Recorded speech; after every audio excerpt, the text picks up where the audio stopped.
how do you use breathwork for stress management?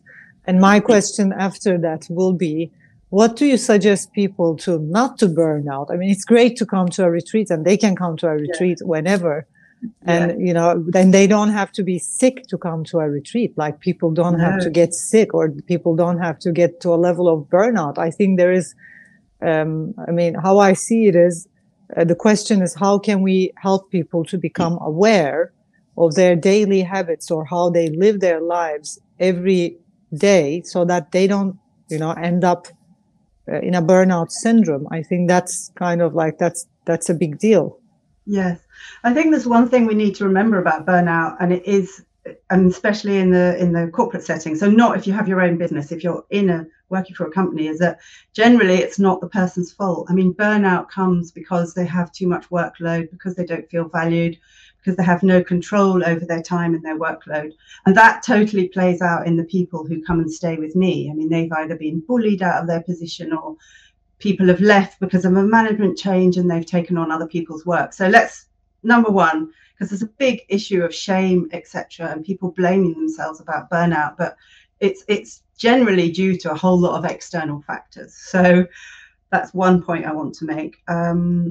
I agree, obviously, people who come to me after or during the fact, then they're very lucky, I think. And I always say to them when they come, well done for coming now, because it's going to give you the energy and the clarity, etc., to deal with everything else that's going to follow. So maybe that's negotiating a way out of your company, or taking a different role in your company, and all that is very complex and creates a lot of stress. Yeah, and I was going to ask you, like, what can the companies do around that? Like, how can the companies support their employees, because they are also losing money and losing time. You know, the researchers say companies around the world, big enterprises especially, pay billions of dollars every year for employee health. So it's like, maybe we should, as companies, because I'm also a CEO and founder, first of all, ask ourselves, you know, what are we doing or what are we not doing? So that we you know, get those results, because it's like, that's kind of like 50-50. We are all responsible.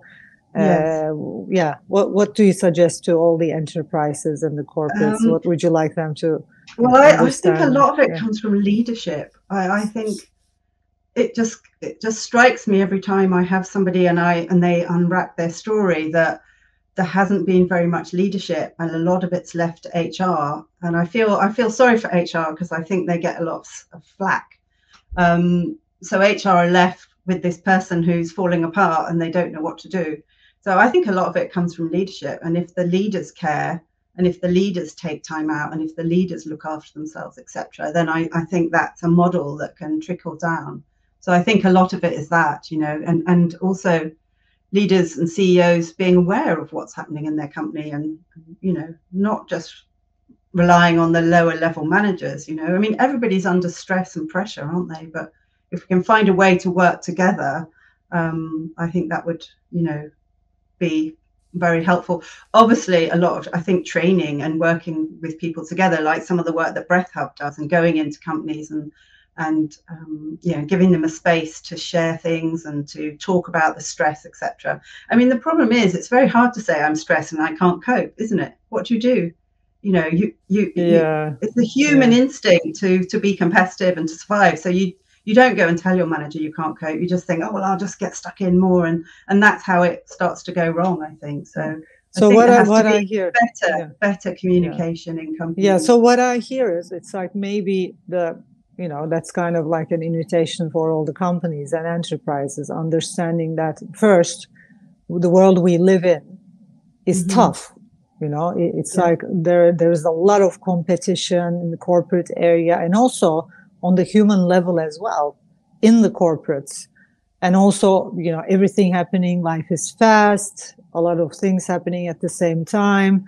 A lot of emotions going on, you know, thoughts, thinking patterns are fast. Everything is fast, in fast track. So maybe understanding that in today's environment, the first thing that happens to people, busy people, is, you know, stress.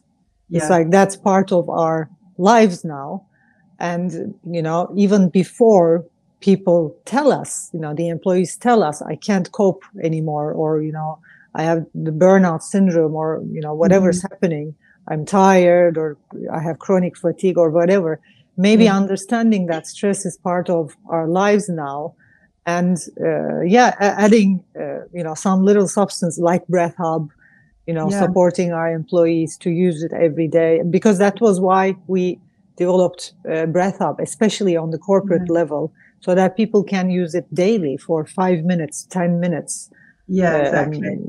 I think before things happen, understanding that they will eventually any, of course, leadership is very important. This is important, that's important, but eventually it happens due to many reasons. And eventually we get stressed due to the life we're living in. Like finding tools to support our team and giving them those tools even before anything happens to keep them, safe and healthy and well. I think that would be the best thing. Do you think, that would be one of the formulas? And do you think Breath Up can help around that? Yeah. Well, I think there's two issues here. So I think one is that there's going to be a lot of stress in a company. I mean, business is competitive, etc. So that's a given. And we need to learn how to manage that. And I think what we can do as breath workers is teach people how to not let that stress affect their health. We cannot take the stress away, you and I, Nevşah. I mean, that's up to the companies to create a culture or an environment where, yes, there can be competitive stress, etc. There can be a certain amount of stress to, meet deadlines and work on big projects. But it's up to the companies to create the culture and the environment where, where people are not overworked and underpaid and undervalued, and it becomes meaningless. Burnout is a lot about people disengaging, because they're just like, it's too much. So I think that's what we have to look at. And it's not fair either if companies say, well, okay, I'm giving you this wellness program because you need to, now it's up to you to keep your good health. I don't think that's correct either. So I do think there has to be communication, and everybody needs to play their role. So we can teach people, I can teach people how to not let stress be so destructive, be so damaging. I can teach some tools, and you can, and you could teach me way more, Nevşah. But I still think there is a role from the leadership, etc., and to create the working environment. I mean, when you talk about when you talk to people that work in really healthy teams, or when you look at Google did a lot of research about this, it's brilliant. I mean, they just all support each other, and if someone is down, other people will come and help, and you can be stressed, and that's fine.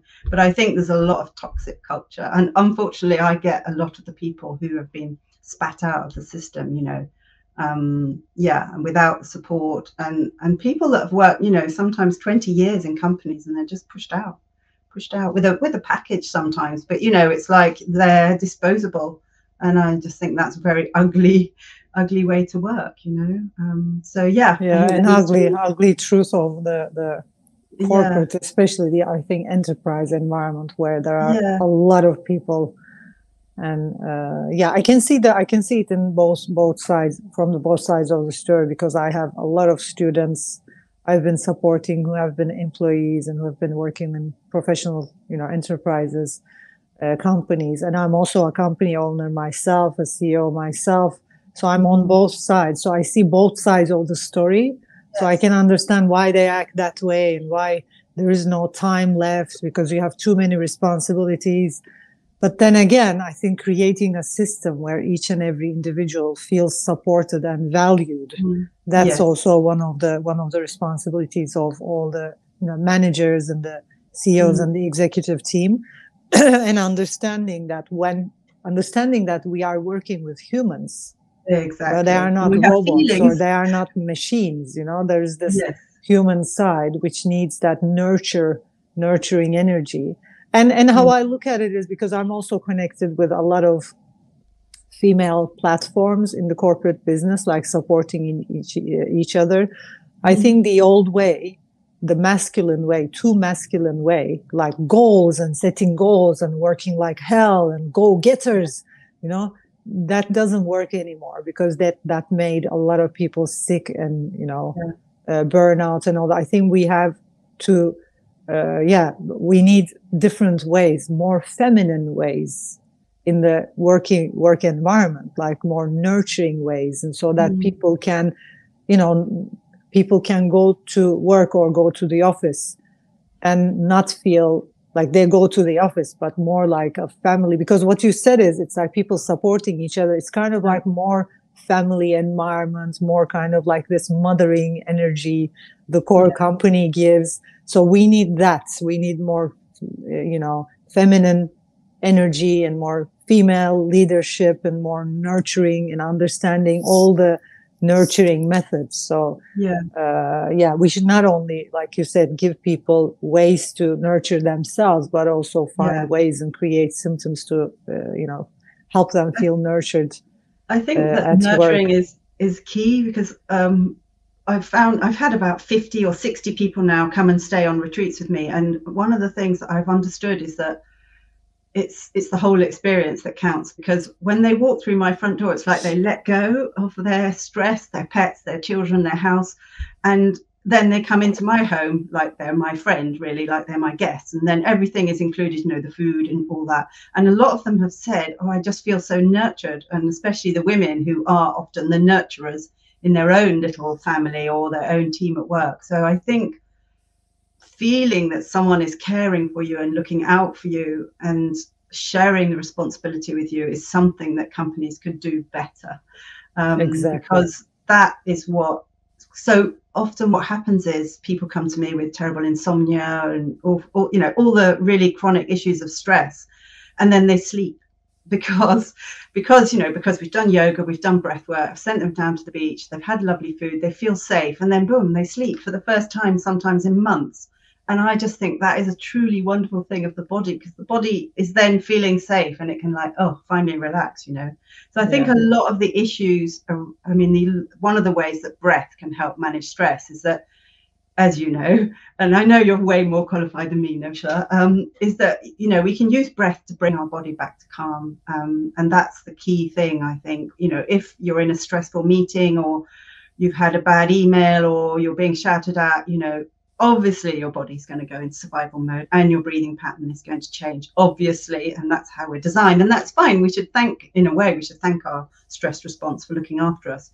But what we can do is teach people how to come back to a place of calm, how to find some space, how to reflect, how to go out of survival mode into a more, what I call that the green space as opposed to the red, and help them then perhaps have some communication in a more calm way. So I think those are the things that I teach people, is how to get all those little times in the day where you can bring your body back to calm.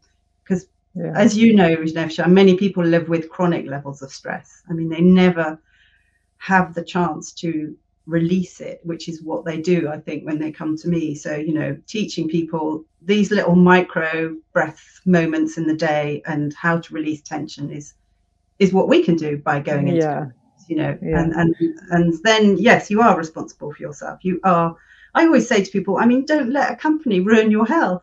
Why would you want to do that? It's money is not as important. I know it's easy for me to say that. I've had my own business a long time, so I'm out of the corporate world. But I don't think our health is worth it, because statistics show that no one really ever recovers fully from burnout. There's always some kind of consequences, and many people never recover. Their brains never recover. Imagine that. It's like having a car. It's like having a motorbike accident and injuring your head. There's so much. And that's. I think it's also important on the personal level for each of us to understand that this is what you got. Take good care of it. It's like, this is what you got. That's it. It's like your body, your brain, your whole system. This is what you got. That's our first and the most important responsibility, because that will affect any area of life, relationships, with your family, everything.